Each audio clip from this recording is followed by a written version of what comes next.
હવે આપણે છે ને કોઈ કણ નીતિનભાઈ આયા ને અને એને આલાપ ગાયો ને તાણી મને એક ખબર પડી કે અમારા ગામમાં એક ડોહો છે ડાબડી મૂઢો એ આટલા દાડાથી મને ચકરી બનાવતો હતો બરોબર જાણી આરો રેગડી કરવા બેહે ને એટલે મને નવા નવા શબ્દો લાવે બરોબર ખબર જ ના પડે હવે ખબર પડી કે આલાપ તીવ્રિત ગવાય એમ આટલા દાડા તો અમને બકાયા જ થયો ને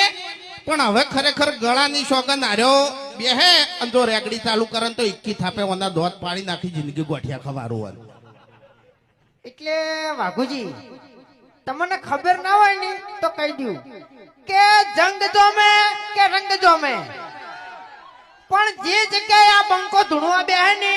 એટલે કોઈની તાકાત નહીં કે એને પગે લાગવા આવે હા બરાબર વાઘુજી તમારી જિંદગીમાં થોડું વિઘન મોગી પાડી રહી છું ભાઈ વાઘુજી પેલા દાડે તમારા પગ